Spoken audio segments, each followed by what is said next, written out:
kusema ni kiongozi au mwanachama wa chama fulani.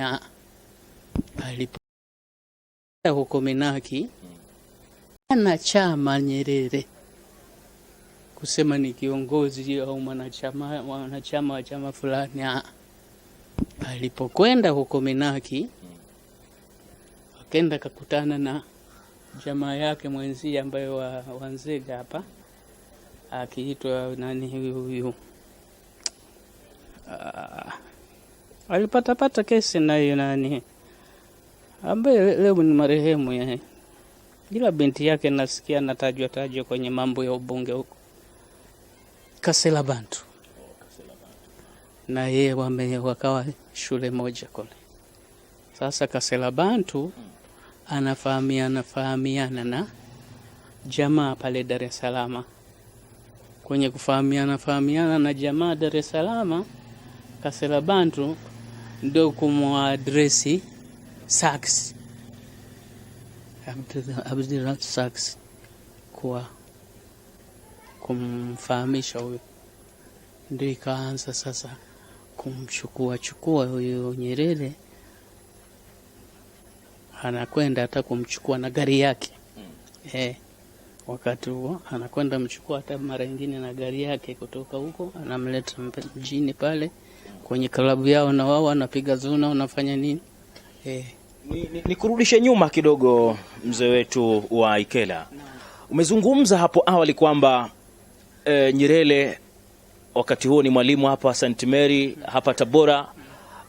Wazee waungwana wa mji huu walimpa fursa ya yeye kuwa ni katibu, bila shaka katibu wa duka katika masuala ya kuhifadhi kumbukumbu za mapato kwa ujumla. Sasa kabla ya kuondoka kuelekea Dar es Salaam kama ulivyosema kule Minaki, vipi utendaji wake wa kazi hapa na nini hasa kilipelekea mpaka yeye kutoka hapa kwenda Minaki Dar es Salaam? Sasa hii mashauri ya kuhamishwa kwake na serikali yake ya kanisa, hili linajua kanisa au pengine tunaweza tukaja tukalijua sisi mbinu zilizotumika. Sasa walipokuwa na onesho na kuoneshwa wa viongozi, huyo Abdul Sax ndiye aliyekuwa kiongozi wa taa.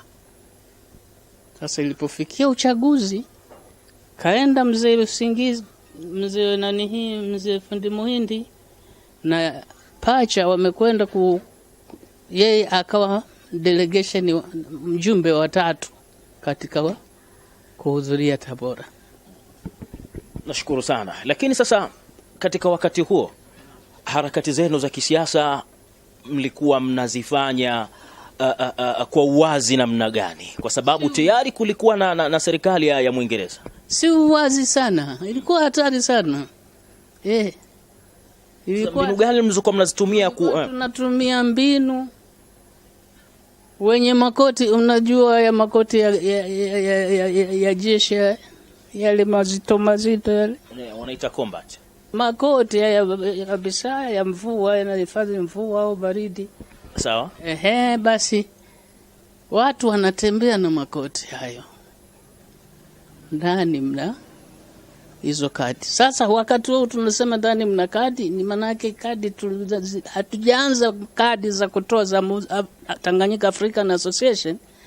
Ilipobadilika ile Tanganyika African Association, aliporudi Pacha ndo kuja na kadi sasa, na lazima tupate wanachama. Ilipofikia lazima tupate wanachama, waliokuwa wanachama wa chama hicho walio ndani ya serikali wakawa wamepewa onyo na serikali, hakuna mtu kuingia. Kama anataka chama aende kwenye chama, kazi yake. Wengi wenzetu wa Afrika walitutaka nasaha, sema mimi nataka, lakini sasa kazi takuwa nasaidia hivi niacheni wewe kwenye kazi. Wakawa maacha kwenye kazi, wakawa naendelea na kazi. Naam, ilikuwa hivyo. Asante sana. Haya, safari sasa ya mwalimu mpaka Dar es Salaam Minaki Sekondari. Minaki amekwenda kwa Minaki, huko Minaki ndio amekutana na huyu nilimtaja Kasela Bantu. Kasela Bantu kafanya, wamekutana na bwana Saksi, kwenye kukutana na saksi, akawa sasa analetwa pale club pale, mpaka ulipofikia mkutano yeye akahudhuria kama delegation wa Tabora, mwalimu. Lakini sasa mwaka wa 53 ndo kachukua kadi ya taa, mwaka wa 53 50 mpaka 52, nayokuambia Mwalimu hana chama chochote. Nayatamka haya na watu dunia itasikia. Sasa ilipochukua nani kadi ya taa 53, ilipokaa sasa 54 kufanya uchaguzi taa kuibadilisha kuwa 5,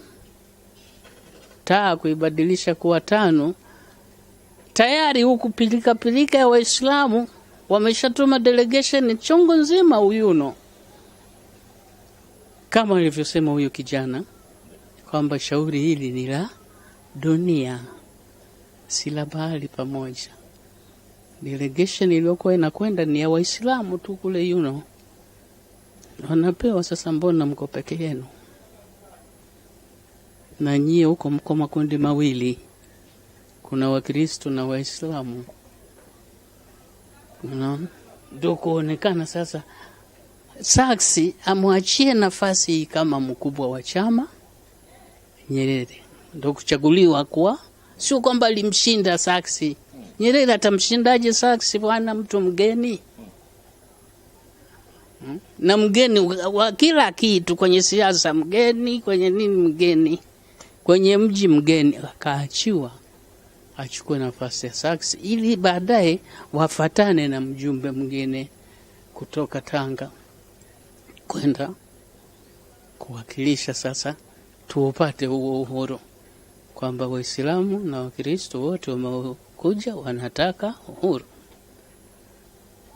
Lakini mbinu zilikuwa kubwa, kama kijana anavyosema, zilikuwa kubwa hizi mbinu. Si rahisi miaka 6 kupatikana nchi uhuru.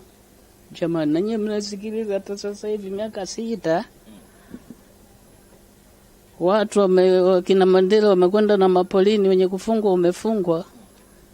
Hapa hakuna aliyefungwa, hakuna alisinwa. Miaka 6 tukajipatia uhuru. Ni maana yake sasa kulikuwa na wasiwasi kwamba nchi hii itachukua serikali Waislamu. Ikapigwa sasa mpira.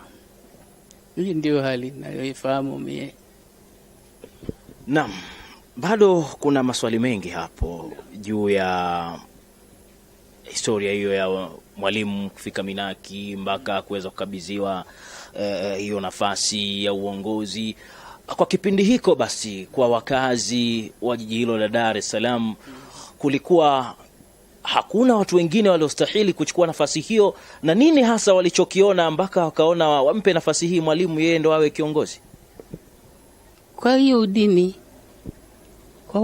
kwa sababu ile kile chama cha taa wengi wake ni Waislamu, kutoka kwenye tena chama hiki kikitawala tena hao watu wa maforoza nani, lakini wengi wake Waislamu.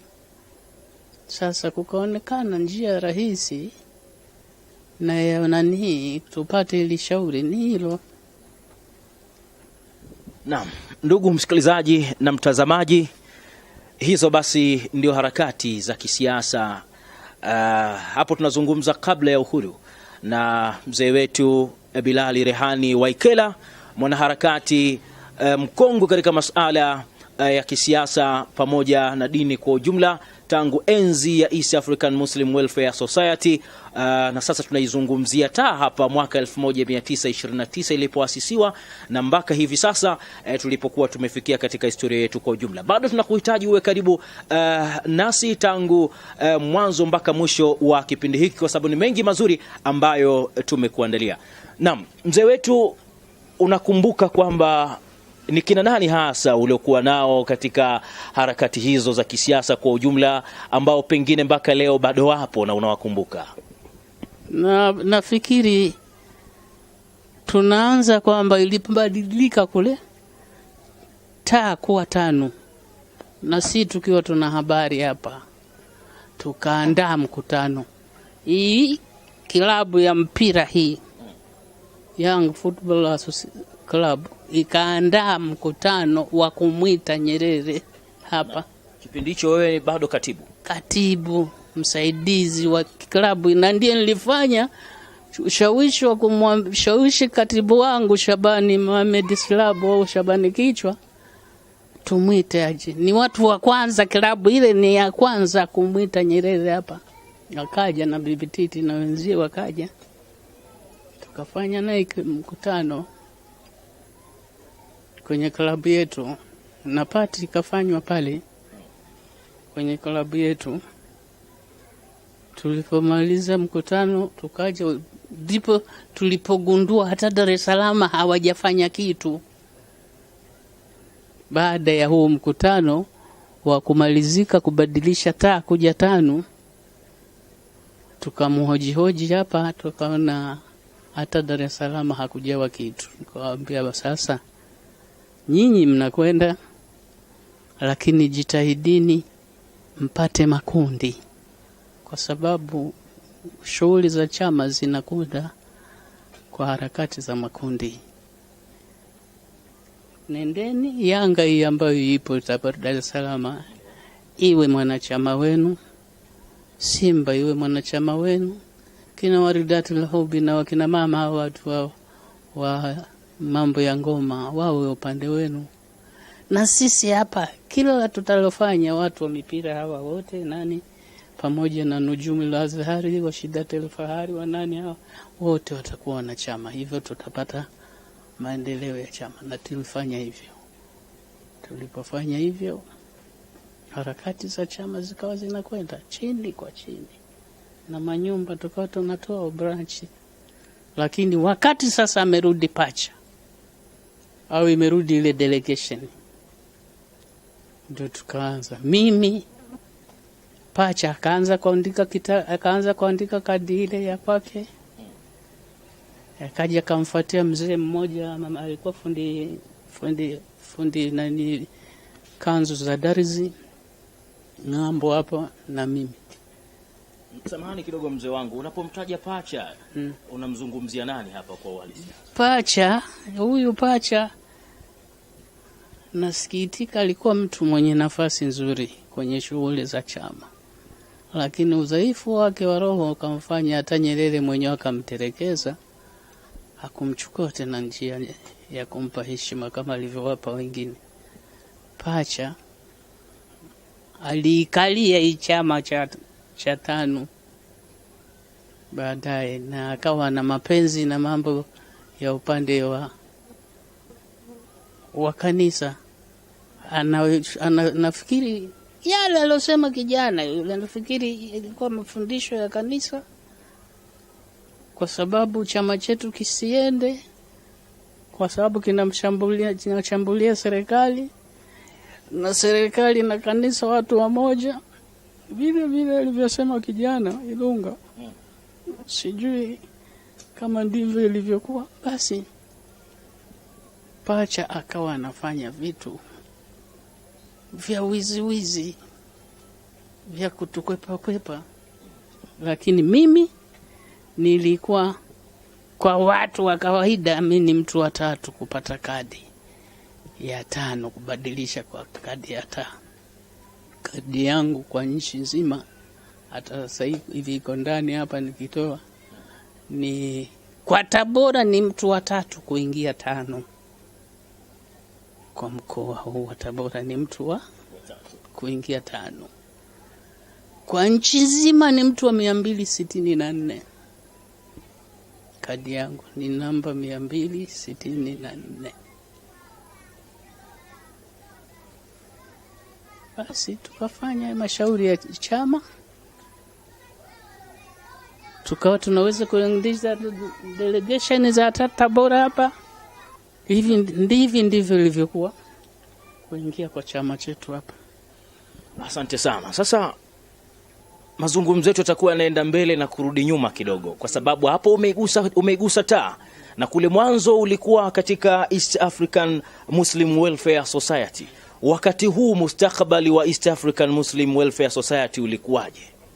Wakati wa Muslim Welfare Society hapa ndio ulikuwa unashambuliwa hapa, na hata nilipofungwa mimi yenyewe vile vile ofisi ilifungwa. Jamaa wanakuja kuniletea habari magereza, maana ofisi imefungwa ya Muslim Welfare Society.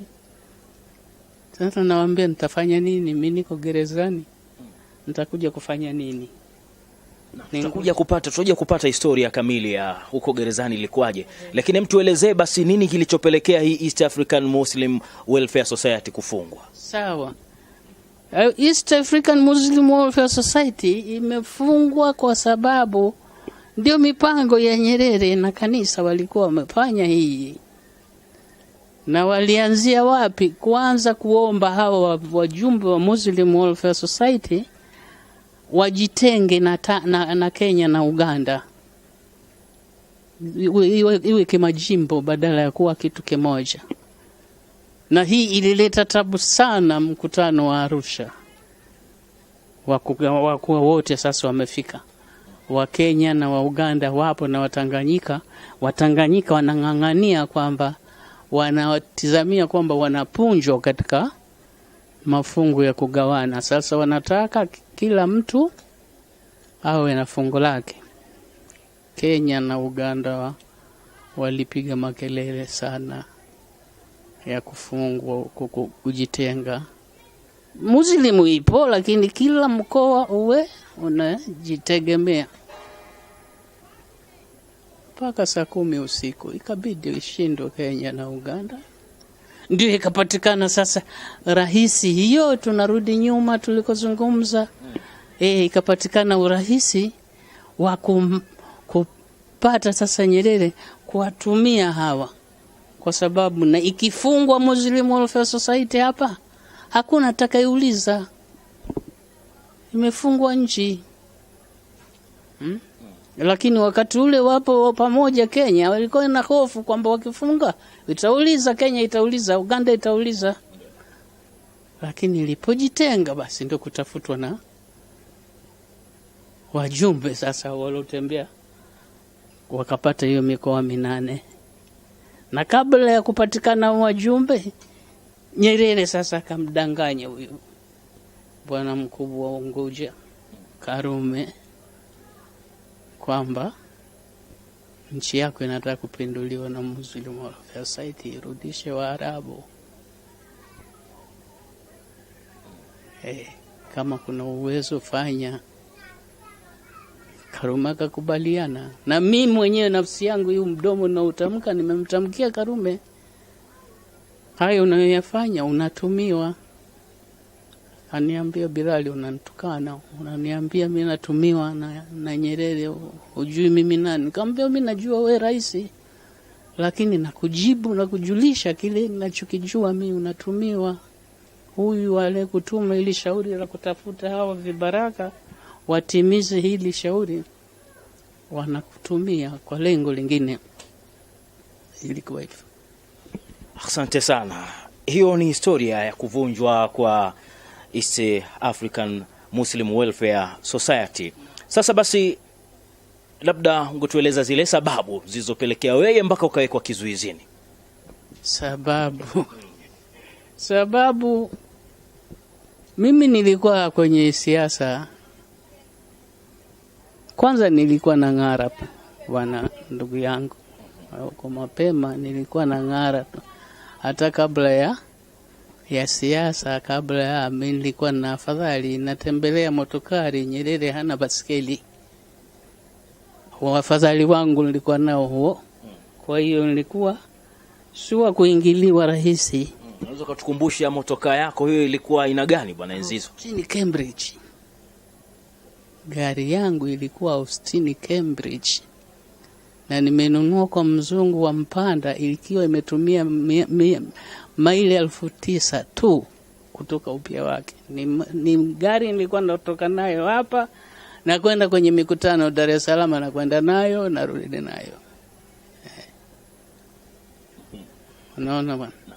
Na Nyerere akija hapa ni gari 3 alikuwa anazitumia. Gari hizo ya kwangu ya Juma Shabani Ambari, ya Mohamed Kunji, marehemu. Hao wengine wawili marehemu. Sasa hii ndio hali tulikuwa naye. Haya, sababu sasa ya wewe kuwekwa kizuizini. Haya, nilikuwa mimi kwenye ukubwa wa Waislamu nipo, kwenye ukubwa wa nani, kwenye chama nipo. Mimi ni diwani wa kwanza wakati ule wa wazungu. Diwani wa kwanza Tabora, ikiitwa Township Authority. Mambo wanayoyapanga kuhujumu Uislamu, mimi nilikuwa nayaingilia mara nyingi kabisa, na yanafeli. Unaona? Basi hata tumefanya mkutano mwaka mmoja, wakati ule mkoa huu wote una jimbo moja tu. Kigoma, Mpanda, wapi, Sumbawanga, kote ni jimbo hili. Tumenafanyia hapo welfare mkutano. Mkuu wetu wa mkoa akiwa Wambura, mkutano ukawa umeamua kule kwenye mkutano, Bilali ana vyeo puna huku. Maana yake nini? Huyo Wambura sasa anashawishi watu. Maana yake nini? Siku kuleta fujo, afadhali